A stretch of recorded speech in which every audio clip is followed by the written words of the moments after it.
Okay. Okay. I think I'm live. That says I'm live. I've been having a bit of trouble with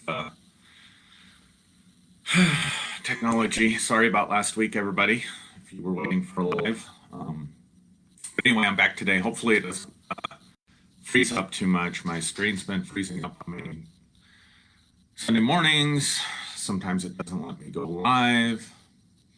And trying to think, Tuesday night, I did a live video with Michelle Francesca Cohen, and I had trouble with that as well.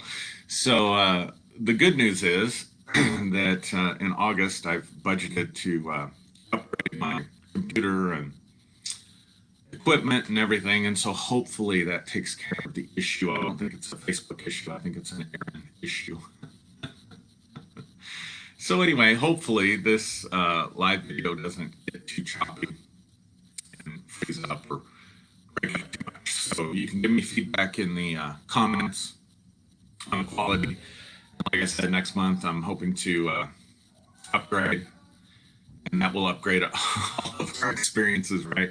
Or I may just have to quit doing these on Sunday mornings. I don't know. There's still enough interest, and I enjoy doing it. So I plan on continuing to do it. Hi, Mary. Good morning, Tom. So I plan on continuing to do these, but the quality and the trouble I've been having pulling them off sometimes has really been particularly frustrating for me. So if it's frustrating for you because I freeze up or sometimes can't seem to jump on, and I don't know what's causing it, like I said, bear with me, and hopefully, like I said, next month things will be better. If you're watching this by replay, I appreciate it. I'm going to give a few more minutes for some people to jump on. And if they're expecting me, if they're still jumping on. And then you might want to fast forward a little bit if you're watching the replay. Good morning, Helen. I hope everybody's having a good Sunday morning. So looking forward to doing this today. I'll give my disclaimers in just a minute. And you can decide whether this is something you want to watch or continue watching or not once I give some of my disclaimers. Lots of transition happening for me personally. Lots of things I'm looking forward to. So we sold our local facility building, and we'll finish that sale in August, and then, like I said, we'll be doing some stuff.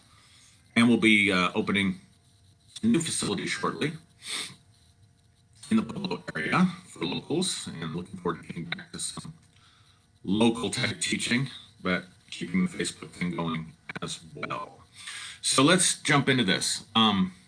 So let me give you my disclaimers first. I'm going to share some information that's probably new information, and that can be a little bit frustrating. In fact, I'll tell you why in a minute.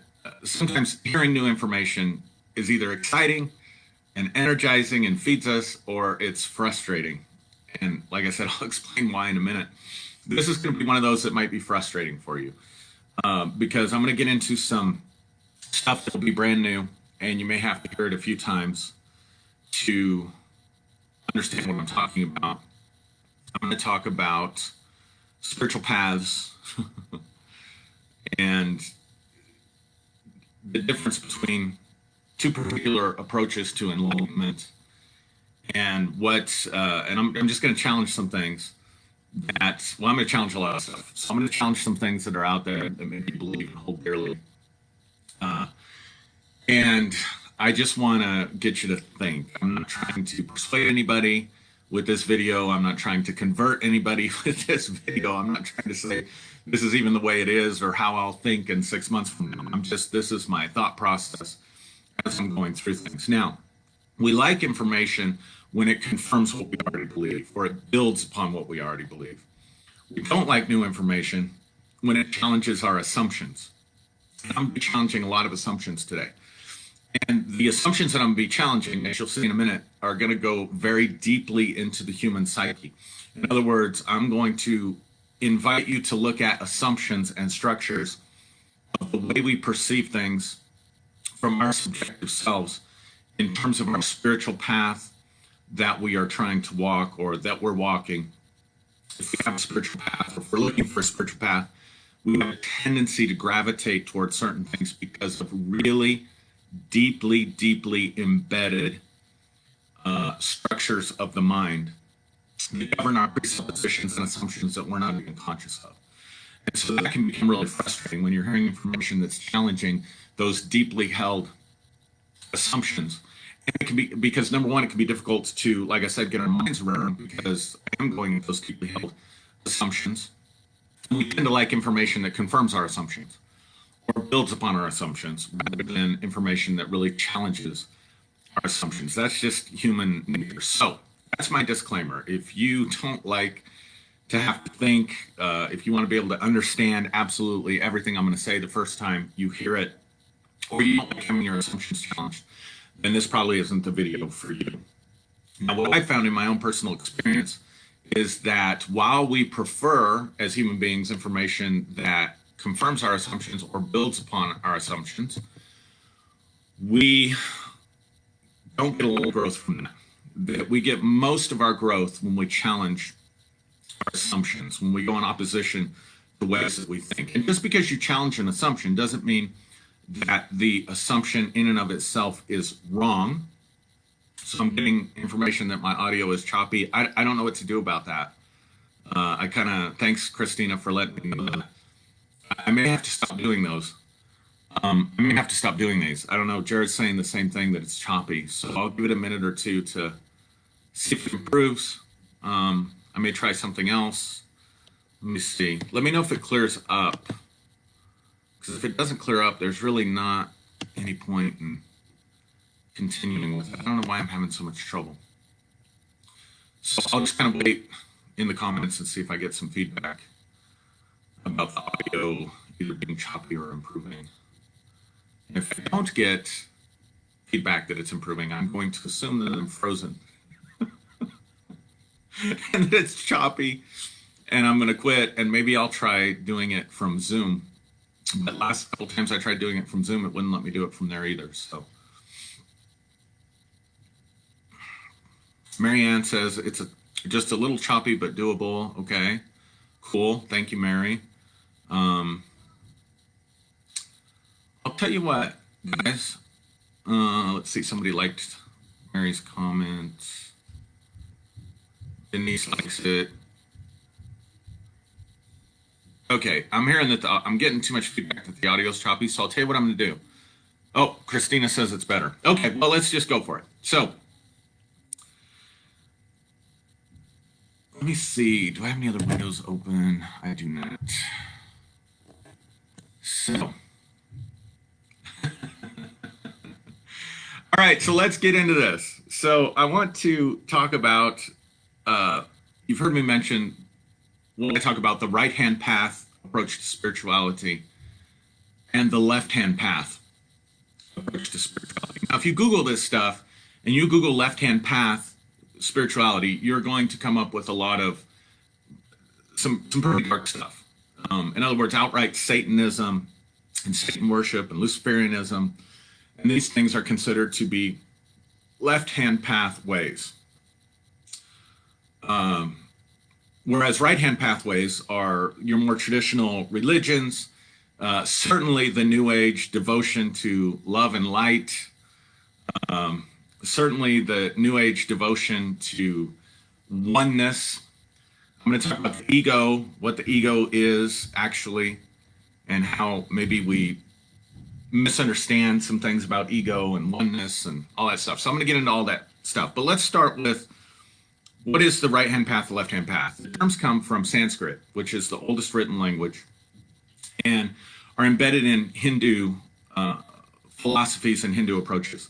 The Sanskrit word where we get left-hand path means to awaken. The idea of the left-hand path originally in the Sanskrit was that you awaken from the herd mentality. In other words, going with the flow of everybody else, going with the flow of society, and what is deemed good and proper and appropriate, and challenging those or devoting yourself to those assumptions, Or the right-hand path is about losing your individuality in order to become one with or experience oneness with everything or everybody or with God. Whereas the left-hand path is more about self-development or self-differentiation. So in the right-hand path, you're trying to lose yourself in order to harmonize or find union with God and people and everything else. The left-hand path, you're seeking to distinguish yourself. You're seeking to discover your unique qualities as an individual and express the full potential of those things. So in the right-hand path, you're trying to lose yourself, lose your life that you may find it.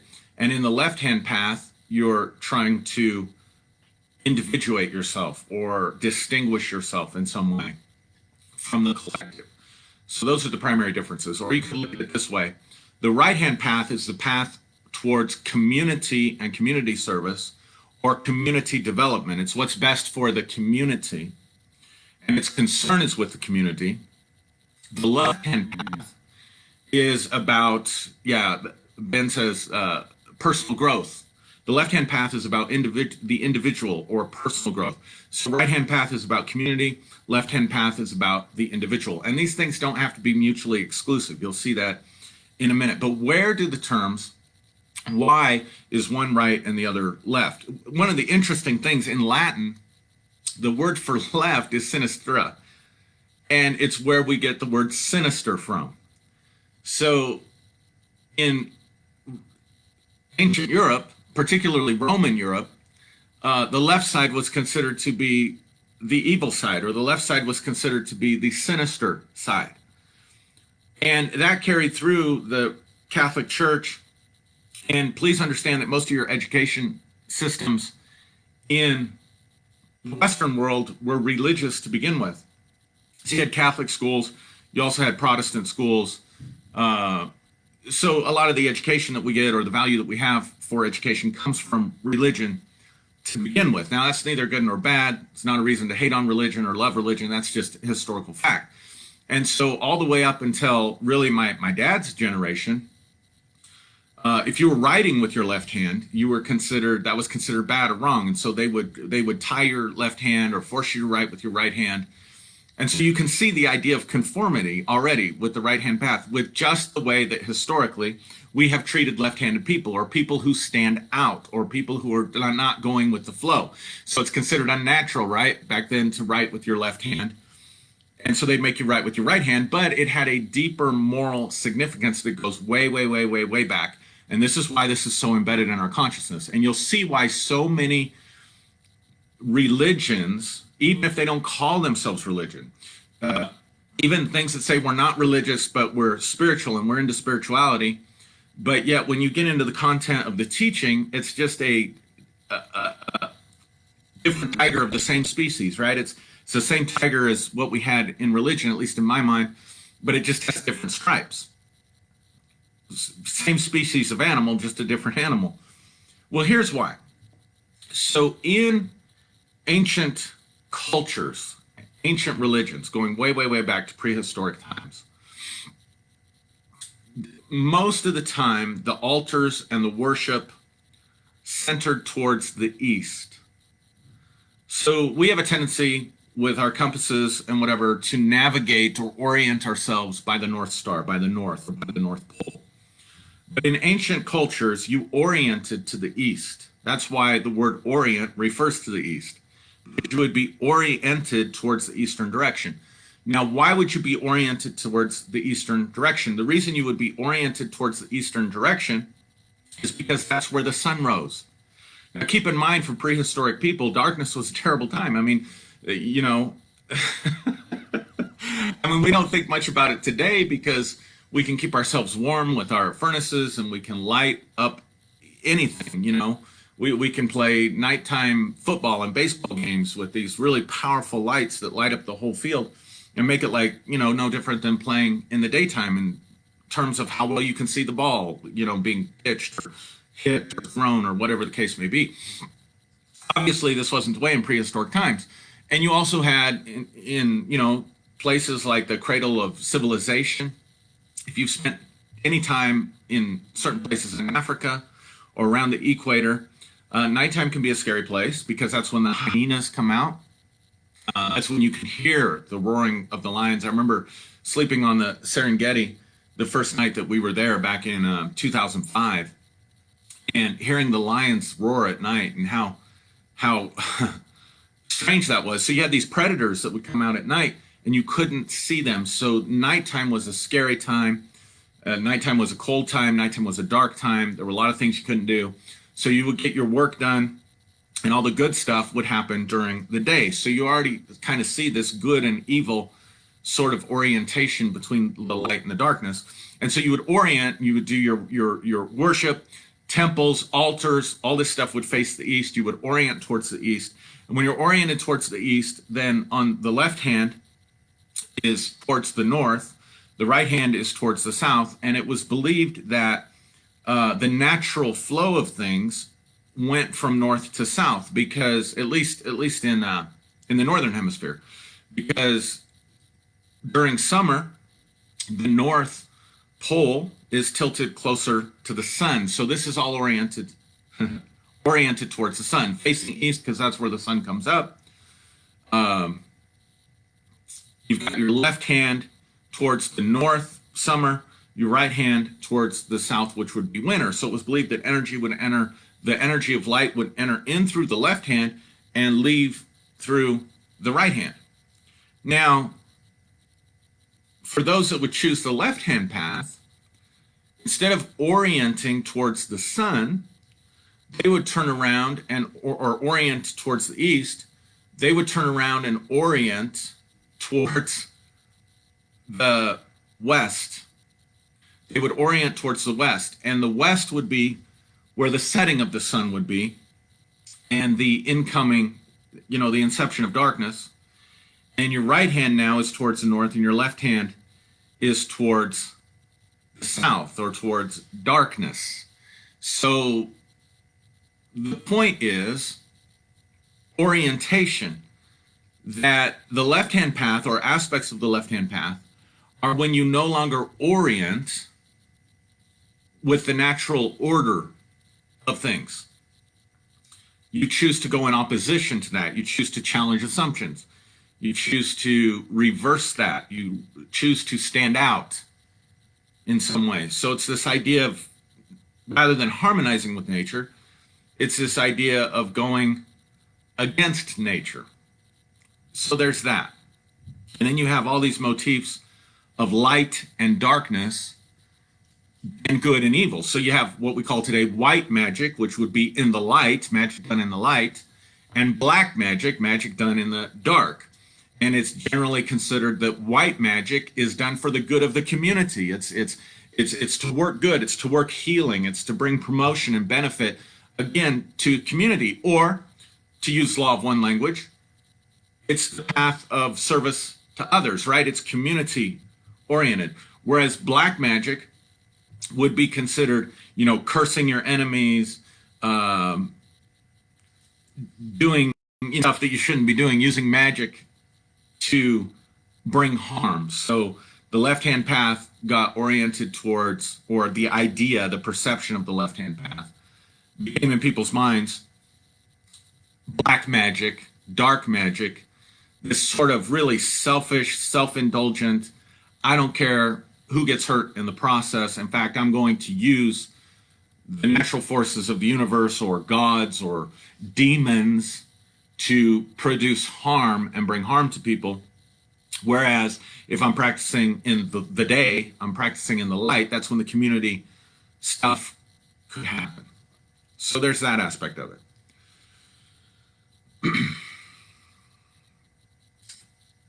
Now, so this is the interesting piece. And I got this, I picked this up from just one phrase that I read from Doug Wentz. So Doug, if you watch this, and I'm not frozen up while I'm giving you a shout out, I'm giving you a shout out for your post. Because Doug mentioned and talked about sun gods, or sun cults, or worship that was oriented towards the sun, S-U-N, versus the moon magic, or the moon cults, that which was oriented towards the night or towards the darkness. And so you had gods and goddesses that represented both aspects of nature in that respect. And right-hand path approaches want to be in the sun completely. Now, if you think about the ancient concept of the heavens and the gods or God, particularly monotheism, that we're more familiar with, but even the bright gods of, polytheistic religions, they're oriented towards the sun, and they would be in the heavens or above the sun. And so here's the idea, that the sun is the gateway, the sun is the portal, S-U-N, it's the gateway or the portal into the realm of the gods, into the realm of deification. And so the idea is that you would go through the sun in order to get to God, or in order to achieve angelic status or deific status, the status of a god, the status of a deity. And so obviously if you're going through the sun, then you're burning up. So the idea is that you would go through the sun, and the sun, the fire from the sun, would disintegrate everything about you that made you an individual.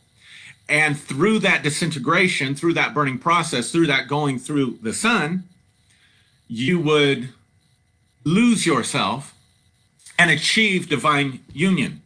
And in fact, the whole goal of Eastern religions is to get off of the cycle of birth, off the cycle of reincarnation. Life is seen as full of suffering and full of hardship and full of difficulty.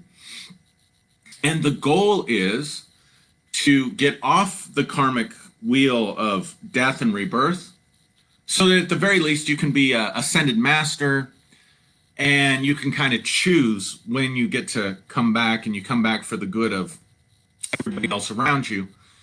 And what keeps you stuck in that cycle of birth and death and rebirth is your actions in the previous life.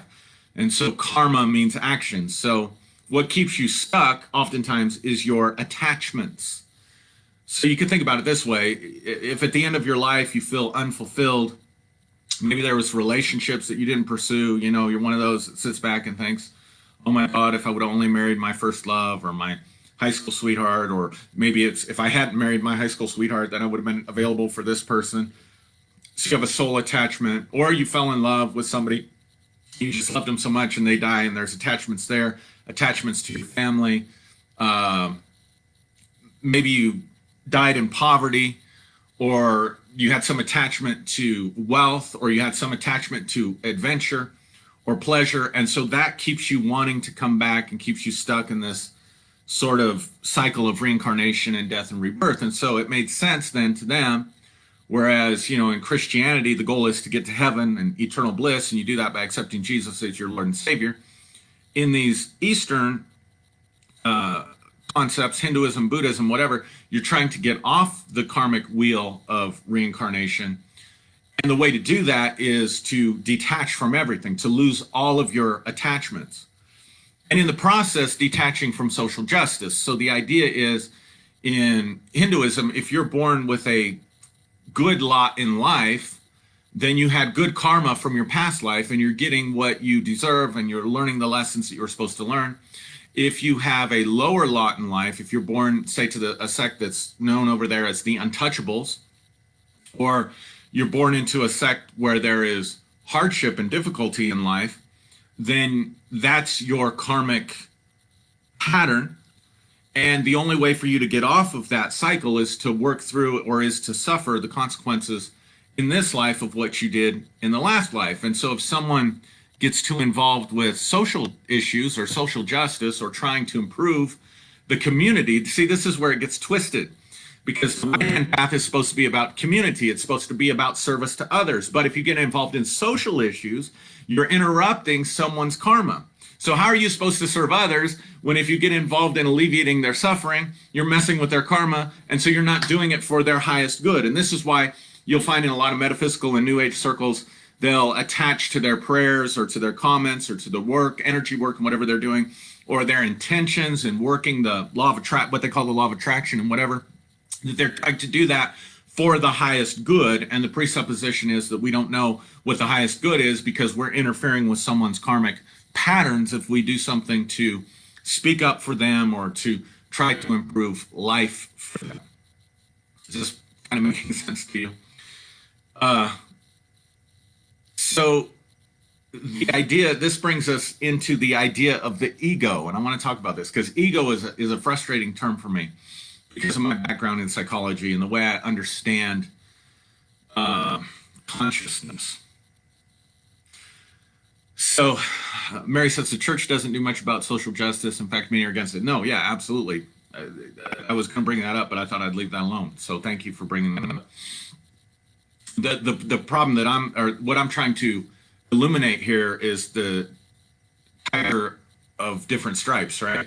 So we're leaving religion to become kind of flow into this sort of new age spirituality, which is really influenced by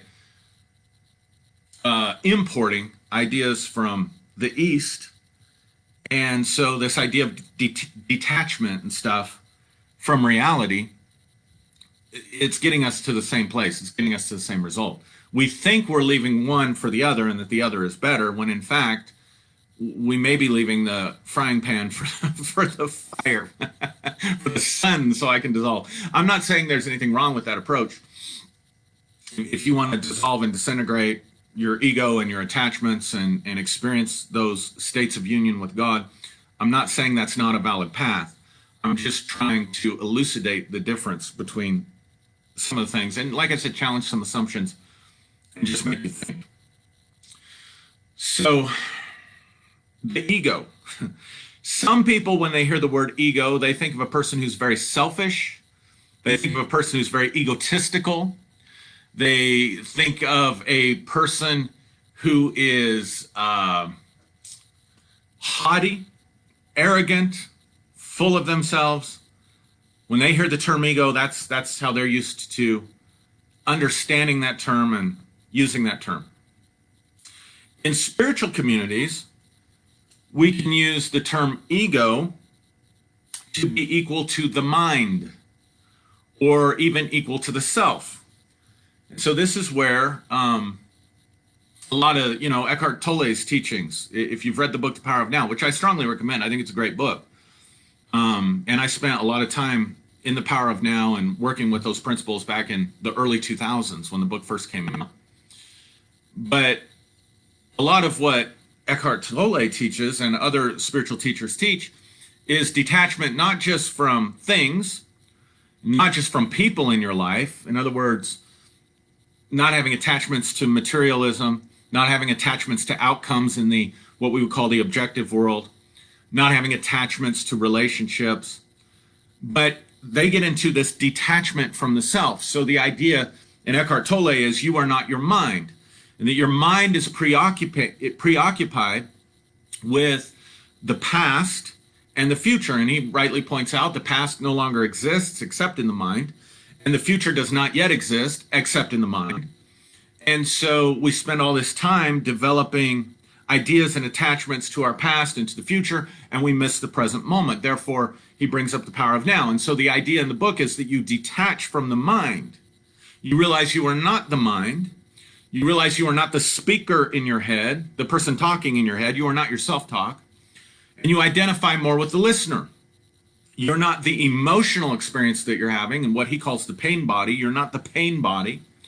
You are to observe the pain body so that you're identifying with the observer and detaching from all these various things. And so the idea is that you detach from mind in order to bring in presence, and that the observer is where you find real presence, where you find the real ground of being, and where you find your pathway to the divine. And then if we get into oneness teaching, that we are all one, that we are all one in the same thing and entity, and we're pursuing oneness consciousness, we're pursuing a path of non-dualism, which I'll try to point out is impossible in a minute, then we really want to detach from ourselves. So now we're not just talking about detaching from things and opinions and ideas and political parties and attachments out here in the world, but we're talking about detaching from our own mental processes and really detachment from the self.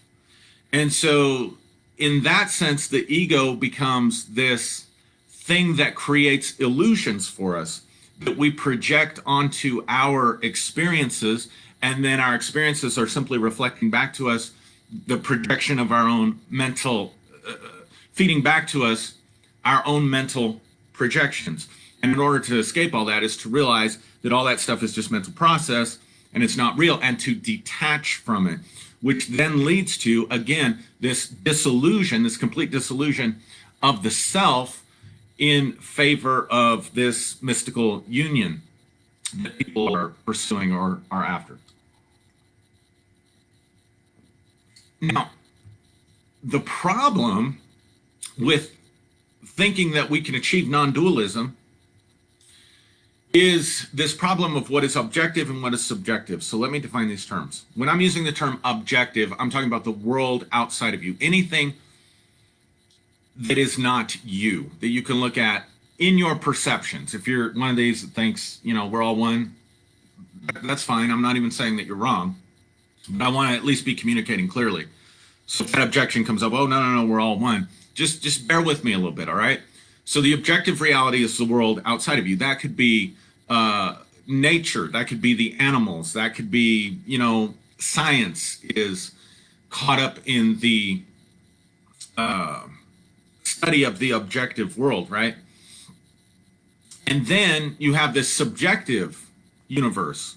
And the subjective universe is your personal inner experience, the thoughts that you're having, the dreams that you're having, the desires that you have, the pain that you have, your mental filters, your beliefs, basically your individuated consciousness, your experiences. Your experiences are not my experiences. I can say conceptually that we are one, but at the end of the day, your subjective world is different than my subjective world.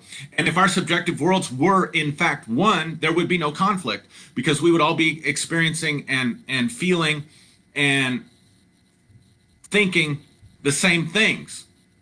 Obviously, that's not true. So the objective universe is that which is outside of the mind, outside of, let's just say it that way. The subjective universe is your own mental and emotional sort of circle of reality. Now, here's why I would argue that non-dualism is to experience, let me put it this way, to experience non-dualism is impossible. Because in order to have any experience, there has to be an object and a subject. If we are going to say that, like the Course in Miracles says, that love is all there is, then we have to understand that in order for love to exist, there has to be a lover and a beloved. There has to be a sharing of experience, or it's not love. We're talking about something else. We need to find a different term. So this is why the early church fathers fought for the concept of the Trinity, because they really did believe that God was love, eternally existent love. But in order for God to be love, there had to be more than one. There had to be a lover and a beloved.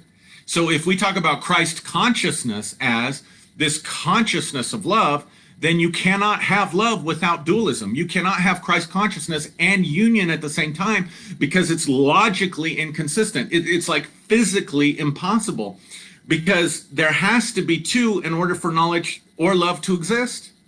So in other words, if I'm presenting you with different information, like maybe you didn't know that the Latin term for left hand is where we get the English word sinister, and maybe you didn't know that we called the Orient, the East, the Orient, because people used to orient to the East because of the rising of the sun, then I'm sharing with you information. That's the objective thing that we're talking about right now.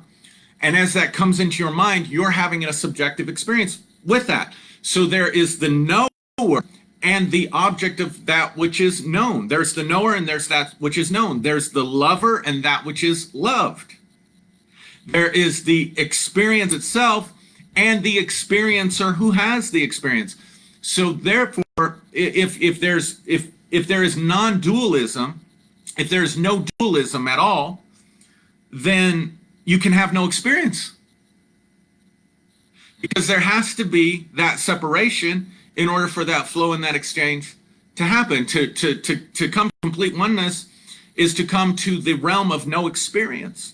Because when there is complete oneness, there's no experience. Again, this is why the Trinity, because you couldn't have God as just one, because then you would have nothing, no thing, literally no thing. So you had this eternally existent Trinity of the Father loving the Son and the Son loving the Father, and then the Holy Spirit being the love that was experienced between the Father and the Son. That's the original conceptualization of the Trinity. And the reason that the Christian church fought for the conceptualization of the Trinity is because they were arguing from the perspective that God was love.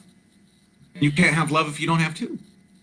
So we get all twisted in thinking that I've got to get rid of the ego. Some people say the ego is edging God out. I've got to get rid of my subjective experience. Now I say, no, not your subjective experience, just your attachments to subjective experience. But then where does that end? Because to experience detachment from my own experience, to experience detachment from myself, is not to get rid of, is an experience in and of itself. So how do I detach from the experience of witnessing the experience? You see what I'm saying? Like if I detach, if I take Eckhart Tolle's teachings and I detach from the mind, then, and I'm the listener, I'm the observer, I'm the conscious presence now that's observing what's going on inside of me instead of attaching to it, I'm still having an experience, which means that is still something that I would have to detach from if I keep following that logic. It's never ending. It is absolutely a loop until you eliminate experience altogether. And maybe that is oneness, but really that's death. It's ceasing to exist. In order to have any experience, you have to have dualism. In order to have any love, you have to have dualism. You have to have a lover and a beloved. Now, the way I use ego, because I come from a psychology perspective, is your sense of self, or to identify that subjective universe that we have, your sense of self. In fact, the word ego is a Greek word that simply means the I. So people say, well, I'm letting go of the ego to experience the I am, and they'll point to scripture. Jesus said, I am the way, the truth, and the life. God told Moses that he was the I am that I am. And so I'm experiencing detachment from the ego so that I can experience the I am, and the very source that you're drawing that information from is written in the Greek. And so in the Greek language, when he says I am, he's saying ego edami. I don't think I'm saying that second part quite right. It doesn't feel right when I say it, but ego edami or ego edami. In other words, ego's used. So if you say, well, I'm just experiencing the I am, you're actually saying I'm experiencing the ego. Which is why I would say trying to get rid of the ego, trying to get rid of your sense of self is futile, because you can't experience anything if you don't have a self from which to experience. If you don't have a self from which to interpret anything about reality. So they'll say, well, my interpretations about reality are unreal. My interpretations about reality that are in my mind are completely fantasy. The past doesn't exist. The future has yet to exist. All that there is the present moment. But you still have a sense of self that's experiencing the present moment. You still have an ego that's experiencing the present moment. And so I find it very shallow. I find it not very well thought out at all, and kind of importing different things without really importing the full philosophies and understanding where some of these things come from. So I like the psychological approach better, which says the ego is your sense of self. And then from that place, we can talk about ego states.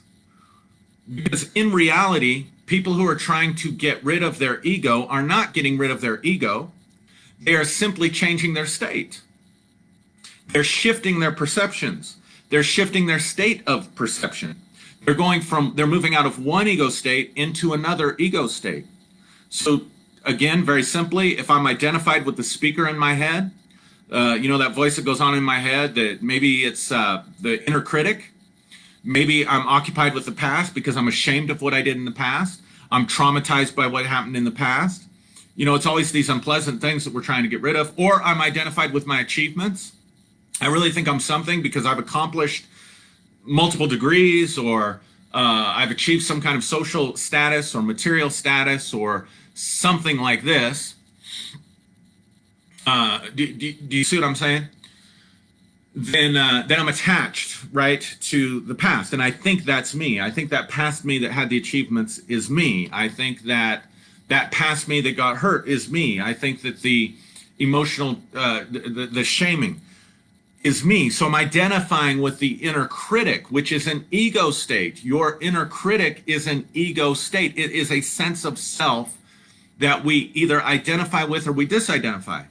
So if I take the position of the observer, if I take the position of the listener, the position of the watcher, the position of presence, all I've done is change my perception, and I have shifted out of identification with the ego state, or I've shifted out of I've shifted out of the identification of the critic, the inner critic ego state, or identifying with the inner critic and believing all that stuff about myself, and I shift more into a different ego state that is now the listener or the observer of the inner critic as the inner critic is talking. All I've done is shifted into a different ego state. I haven't gotten rid of my ego. I've just shifted states.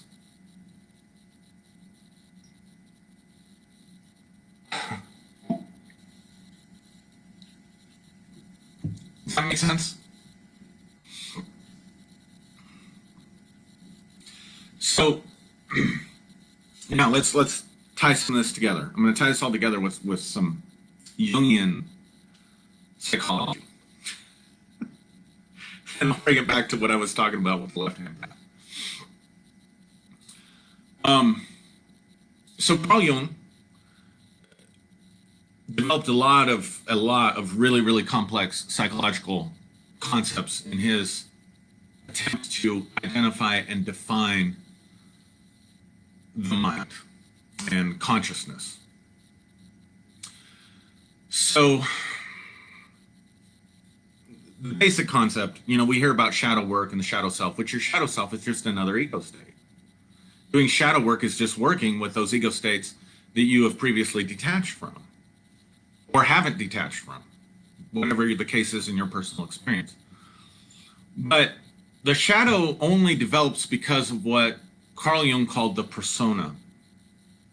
Now, the persona relates directly to the right-hand path. Because remember I said, in the original Sanskrit, the origination of the idea of a left-hand path is to awaken and not follow the herd. It's to awaken from herd mentality.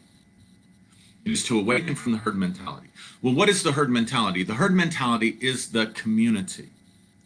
So what Carl Jung defined as the persona, we might call the social self. It's the self that I put out to others. Or from this perspective of the sun and orientation and north and south and left-hand path, the persona is the part of me that I bring into the light. So when I wake up in the morning, my hair is a complete wreck.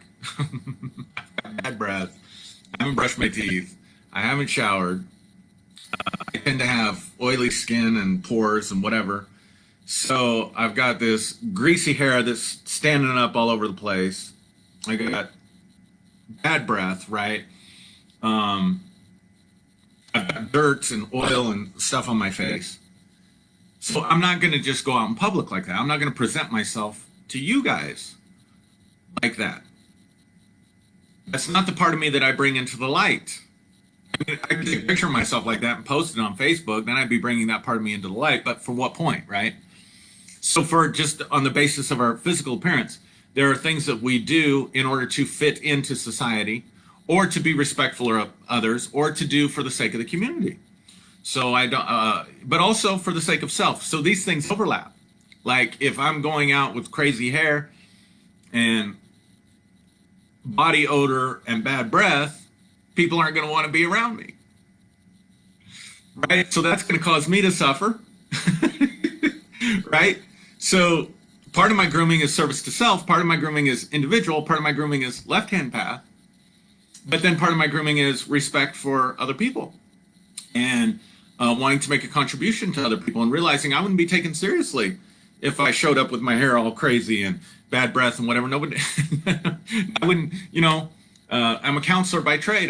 Who wants to sit with a counselor like that, So I'm doing that in service to others. So I'm doing it in service to myself because I want to have friends and I want to be successful and I want to be liked and I want to present myself. And I'm doing it for service to others. So these two are not mutually exclusive.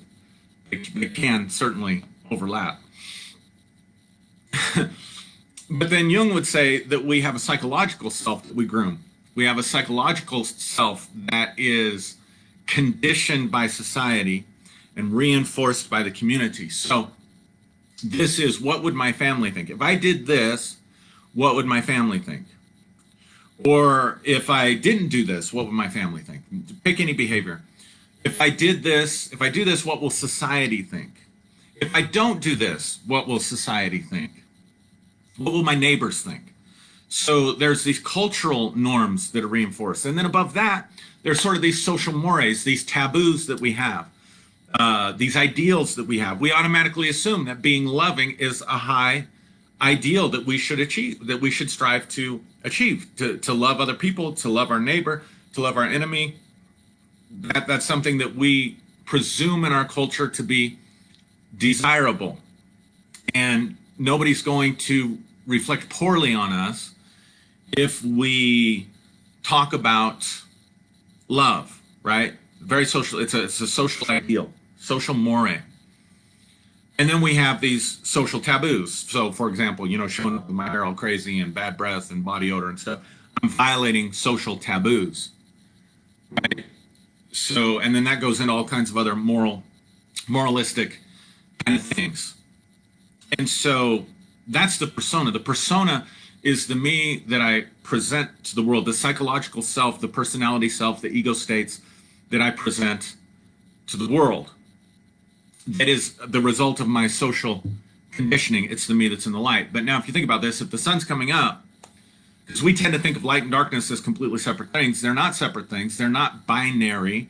They are not mutually exclusive.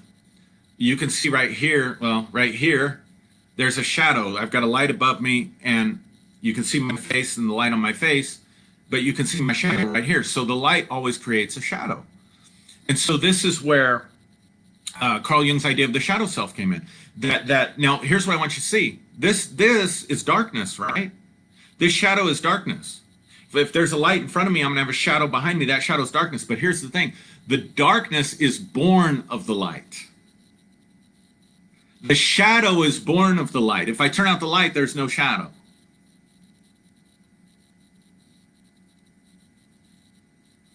So it's the light that actually gives birth to the shadow. And so Carl Jung's saying the same thing. This self that we bring, this social self that we bring to the light, to everybody else, automatically creates for us a shadow, because invariably, to various different degrees, we are going to have incongruencies inside of us, incongruencies inside of our desires, incongruencies inside of our character. So if we think, let's say that love is the path of light, and it's certainly social. So I want to be loving and I want to present myself as loving to everybody. But the truth is, I've got part of me that gets pissed off at people. I got part of me that gets really pissed off at people. And so I will hide that. Maybe you've had a situation where someone in your family pissed you off and you wanted to keep the peace in the family. And so you felt angry, but you didn't present anger to that person.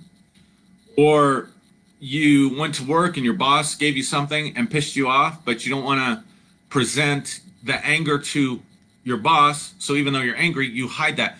So that's the shadow. In other words, it's not okay to show those things. It's not okay to have those incongruencies based on whatever kind of social conditioning that we've had. And so we have these parts, we have these layers. We are so complex. We are so multifaceted. There are so many states that we go in and out of all day long and all week long. There are so many different parts of us and parts of ourself and ego states and stuff like that. And so we tend to avoid the shadow. We don't go into the shadow. We don't go into the darkness.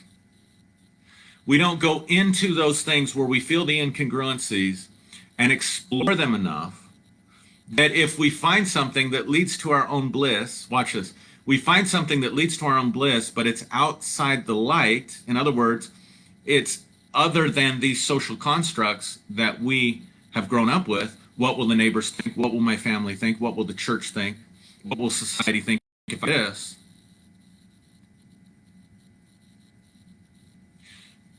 So the culture and the society reinforces the persona, right? So there are things we end up doing that we don't want to do. There are things that we want to do that we don't do because we are conforming, right? So the left-hand path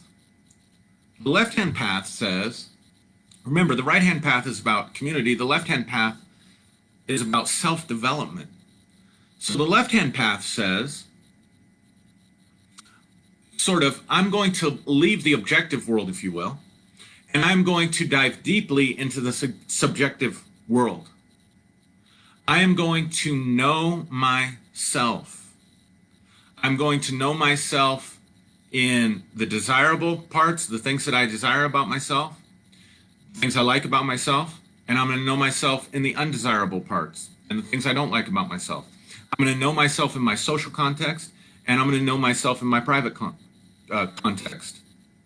And so this is where it becomes scary, because in the left-hand path, you really are forging your own way. You're forging and finding your own spiritual path.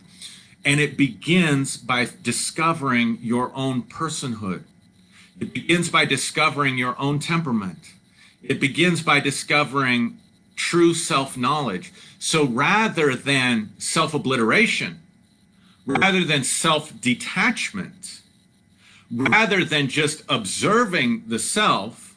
Now, observing the self can be part of knowing the self. Again, I'm not advocating for one or the other. I'm just contrasting and giving you some things to think about. Because certainly there are aspects of Eckhart Tolle's teaching on the power of now that have been very, very helpful for me, that I still, teach some of my clients to do to this day, because we need to be able to detach and shift our states and that kind of stuff. I just don't see it in the same absolute terms that I saw it in when I was first exposed to the information back in 2003, 2004. I've had almost 20 years to live with it and season it and whatever, and so hopefully it's more seasoned. So that can be part of self-knowledge, right? But instead of detaching from self and trying to get rid of self, the left-hand path fully embraces the self.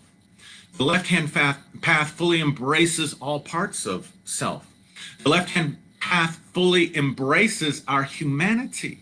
Instead of trying to go through the sun gate and be obliterated of everything that's human so that I can achieve and attain some spiritual status that makes me more than human, which is its own form of egotism. It's its own form of, I'm better than human. I'm spiritual. I've left religion. I've gone for spirituality. We're back to that original definition of being egotistical, making myself superior to my own self or my own humanity. So the left-hand path says, I'm going to embrace the darkness. I'm going to embrace all the aspects of me. I'm going to love myself. I'm going to love my shadow self. I'm going to do things for the purpose of self-development and self-service. Listen, service to self and service to others is not mutually exclusive. It's another that is a false dualism. That is a false duality. That is a false separation to say that you can't do both. It's an either or. Either I'm in service to self or I'm in service to others, and it can't be both. Well, I just proved it with my grooming illustration, right? I'm grooming because I want to look good and I want to be liked and I want to be as attractive. I want to maximize, whatever attractiveness I have at this stage of my life and journey, so that I can have positive experiences in my community, so that I can make an impact on my community, right? But I'm also doing it for the community. How, in fact, can I be of service to others if I have not yet first been in service to myself? If I have not yet first developed myself and worked on myself and grown myself and maximized my own potential through my own personal self-knowledge and self-development, how then can I be of great service to others? If I abandon myself, how can I serve others? And here's the problem with abandoning and separating and making the mind bad. What happens is, and I have seen this repeatedly for 20 or more years, is that people throw out reason and logic and common sense and become detached completely from reality. And if you throw out common sense, if you throw out reason and you're detached from reality, you cannot engage your community.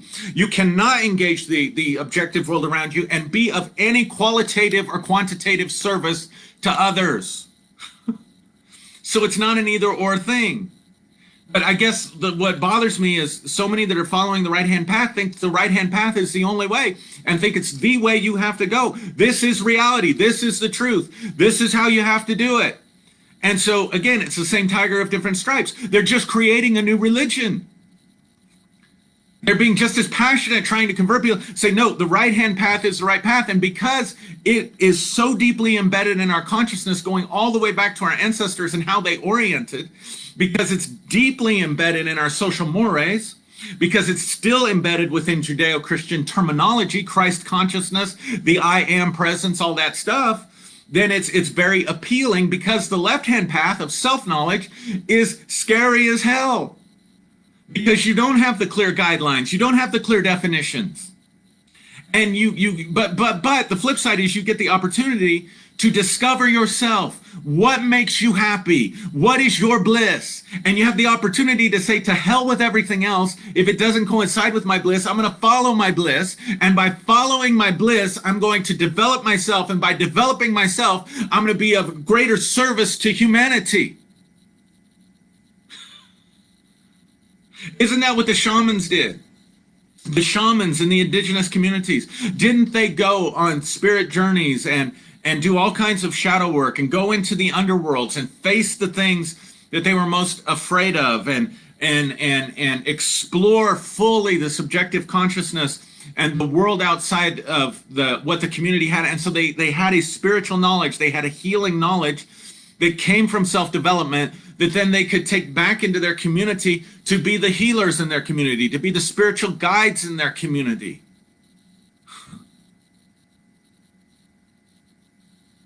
And they were different. And it was their difference that came out of the development of their subjective reality and subjective world and subjective experiences, learning how to shift their state out of normal waking consciousness into other states of consciousness as an individuated self. Not as a self that's totally absorbed into the community. If they were a self totally absorbed into the community, they would have nothing to bring to the community because there would be no difference between them and the community. And so what I'm arguing for is this path of differentiation and self-knowledge and self-love and self-discovery and service to self, that whereby you can find your bliss, you can find your potentials, you can find what you're good at, and you can maximize those into a fully self-actualized person. Which brings me back to my last point and the last psychologist I'll mention, and that's Abraham Maslow. The thing I love about Abraham Maslow and what separated Maslow and his system of psychology from the other early psychologists like Sigmund Freud and Carl Jung and Adler and who's the guy that developed Fritz Perls. You know, those were the early psychologists, Adler and Freud, Jung, and Perls. They were dealing with very, very, very neurotic people. They were dealing with very mentally maladjusted people, very delusional people, people with, genuine mental illness, which is a real thing, by the way. Your brain is an organ in your body, so it can become diseased just like your liver or your heart or any other part of your body. So they're looking at people who could not manage their lives even at the most basic level, and they're delving into their psyche, and then they're saying, here's the pattern for all of humanity. Maslow took a totally different approach. Maslow said, I want to find the most successful, the most impactful, the most world-changing, the most satisfied, and the happiest people. And I want to find out how they think and how they work. And so he developed his system from a completely different starting place. And so if you've ever had any class in psychology, I got this in high school. any basic class in psychology, but if you haven't, you can look up Maslow's hierarchy of human need. And it's a triangle, it's a pyramid. At the very top, you have what's called self-actualization. What he called self-actualization. It's resting on what lies below it. And what lies below it are the fulfillment of needs.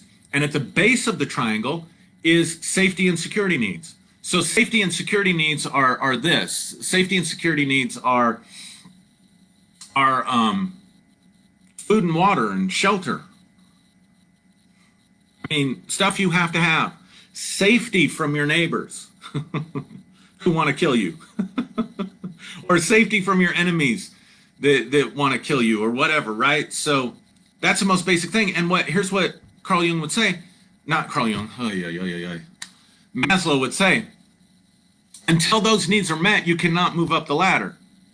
So once you have the basic needs met, once you are, you're not worried about your bills, you don't have bill collectors calling you all the time, you're not afraid of being homeless, and you can eat and take care of your family, then you can move on to the next thing, which was your social and emotional needs. So physical needs, now the social and emotional needs. So this is, again, who's my tribe? Who's my community? Who are the people that give me support when I'm going through tough times? The scripture says quite accurately, it's not good for man to be alone, right? And so who's my family? Who's on my team? Who's in my corner? Who do I turn to in need? Who do I go and have fun with and enjoy life with and share experiences with? And those are genuine needs. Who loves me? Who gives me attention? Who gives me acceptance? And I find that group of people. Now those social emotional needs are met.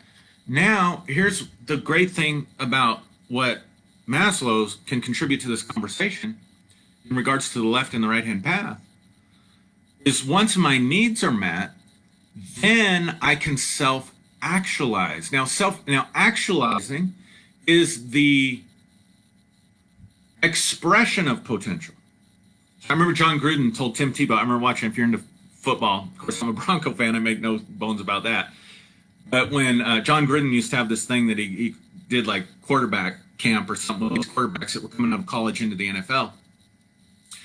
And he was talking to Tim Tebow, and everybody was saying, before he got drafted by the Broncos, that Tim Tebow had potential.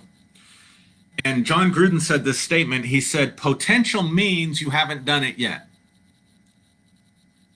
And man, that rocked me. That rattled me. That stayed with me since I heard it. Potential means you haven't done it yet. It's lying in a state waiting to be expressed and done and actualized. So actualization is potential, is no longer potential because you've done it. So in other words, he's telling Tim Tebow, yeah, they're saying you got a lot of potential. That means you aren't where you need to be. Actualization is, in other words, yeah, Tebow, you've got potential, but you're not where you need to be as a quarterback to play in the NFL. You got the potential to do it, but the potential means you haven't done it yet. Actualization is the opposite of that. Actualization says, I've done it. Actualization says it's manifested. So self-actualization is the full expression of all the potentialities that are within yourself that you want to actualize. So what Maslow is saying is that you cannot actualize your potential as a human being, again, to contribute to the community, to be of service to others, to be of service to humanity. You cannot actualize that until you have gotten these other needs met. You can't even get into the actualization. You can't become a concert pianist, for example, if you are worried about where your next meal is going to come from. You cannot become, whatever it is. And this is where the left-hand path is so great because, yeah, okay, so we'll say we're all one. Well, I'd say we're all part of one thing, sure. But we're not all one because I don't have the same potential that you have. And you don't have the same potential that I have.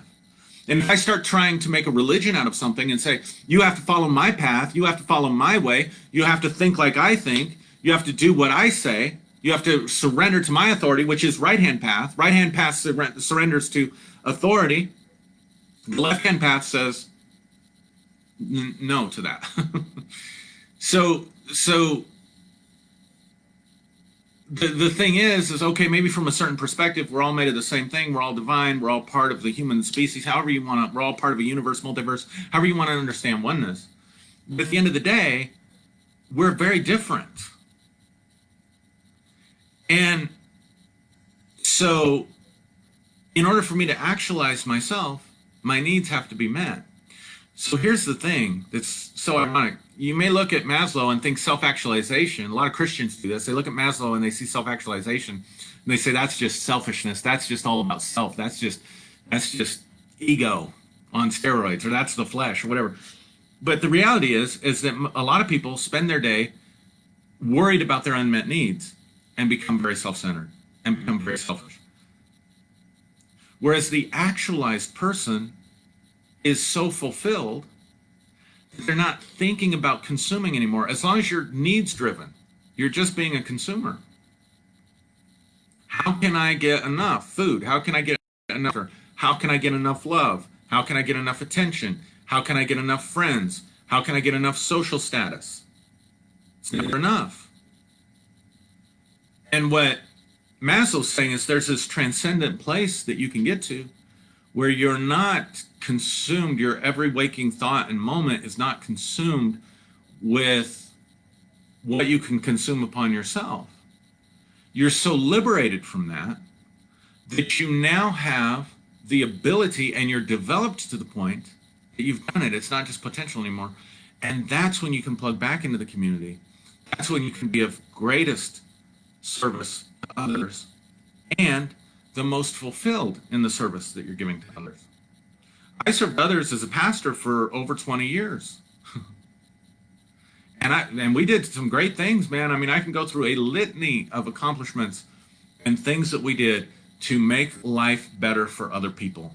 Very few people, in fact, most of the people that go to my church, they can't relate to the religious trauma page because they're like, that wasn't our experience. I wasn't traumatized in that way going to, being part and involved in the church that we were going to, that you were leading. And I'm flattered by that. I'm honored by that. I had someone tell me that this week. They can't resonate with the religious trauma part because that just wasn't their experience. So I'm just saying we did a lot. We did a lot of charitable stuff. We did a lot to help the poor. We did a ton of stuff. I mean, I could go through a list of those things. I did mission work, traveled, but at the end of the day, I woke up at 40 in my mid 40s and I wasn't satisfied. I woke up in my mid 40s and I didn't know myself. I woke up in my mid 40s and there were parts of myself that I had edited and said they weren't okay. And I was living out some kind of cut out version of myself. And yeah, I looked good in the light. I had this shadow side that was rising up. And it feels evil and it feels wicked and it feels demonic. And the left-hand path says, embrace this stuff. So I guess what I would advocate for then is a middle path. I'm certainly not saying find all the evil, wicked things inside yourself, painful things inside yourself, and indulge yourself as much as you can in them. And in that, you'll find liberation. Now, there are people that teach that. And there are people that have gone into that and found liberation. I've had them tell me, I've talked to them and had them tell me, in my darkness, I found my light.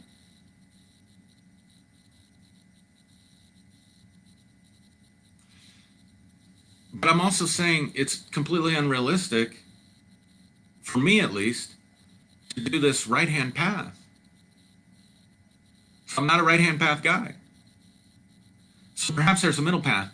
So I argue for being a spiritual warrior and being someone who's not all love and light, but someone who knows how to dwell in the twilight, who knows how to dwell in the balance and the blending, who knows how to live in the day and enjoy the night, who is comfortable in the day of sunlight, but is also willing at nighttime to not disappear when the sun goes down. To not disappear when the sun goes down, but to become a moon, to become an object that reflects light of the sun, or better yet, to become your own star that stands out differentiated, but is still bringing light into a dark and suffering world. The path of being your own star, following your own trajectory, letting your own light shine, developing and actualizing yourself in order that you can be service to others. And I just don't hear anybody really talking about that much in the circles and voices that I'm finding on YouTube or on the internet or on Facebook. So I hope this was helpful for you. I hope it challenged some assumptions. I hope it was easy to be consumed, consumable for you. I hope it was a blessing to you. Thank you for watching. And I say this every time, and sometimes I don't get time to do it. Particularly in the summer, I got boys that are home all day during the week, and they're very active on the weekends. And so we try to do stuff on Sunday afternoons. But thank you so much for spending this time with me. And God bless you. Namaste. Vaya con Dios. Good luck. Be blessed. May fortune shine on you. May your highest and best come to you. And may you find the path that will lead to the expression of your most authentic and best self.